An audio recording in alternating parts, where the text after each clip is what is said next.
वसई विरार की सड़कों की हालत इन दिनों बद से बदतर हो चुके हैं। शहर की मुख्य और आंतरिक सड़कों पर धूल उड़ती है, गड्ढों की भरमार है और रात के समय लंबे लंबे जाम आम बात हो गए हैं। हालात ऐसे हैं कि रोज सफर करने वाली जनता को हर दिन मानो परीक्षा देनी पड़ती हो। और हैरानी की बात यह है कि ये सब मनपा चुनाव के बिल्कुल पहले हो रहा है, जब पार्टियों को जनता के बीच अपने काम दिखाने चाहिए, उसी समय विकास कार्य मानो जैसे थम गए हों। वसई विरार में इन दिनों भारतीय जनता पार्टी और बहुजन विकास आघाड़ी के बीच घमासान गहराता जा रहा है। दोनों पार्टियों के बीच सियासी मुकाबलों का भले तेज है, लेकिन शहर की समस्याओं पर उनकी चुप्पी और नाकामी लोगों के गुस्से को बढ़ा रही है।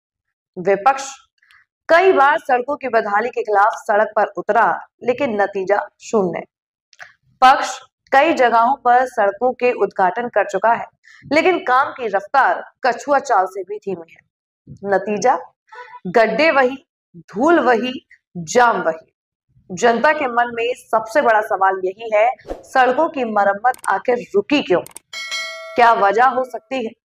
ठेकेदारों के बीच तालमेल की कमी, फंडिंग पर विवाद, फाइलों का अटक जाना, या फिर चुनाव के ठीक पहले काम को पीछे ढकेलने की राजनीति। चाहे वजह जो भी हो, पीड़ा जनता भुगत रही।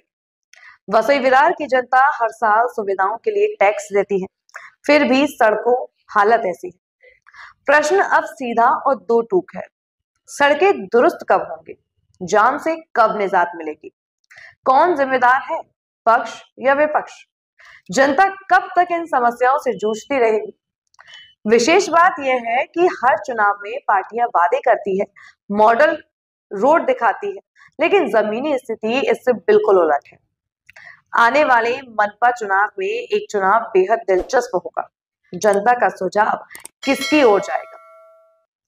क्या बीजेपी अपनी घोषणाओं और रोड मैप पर भरोसा जिता पाएगी, या फिर बीवीए अपने मजबूत स्थानीय नेटवर्क और वर्षों की जमीनी पकड़ के दाम पर जनता का विश्वास वापस पा लेगी?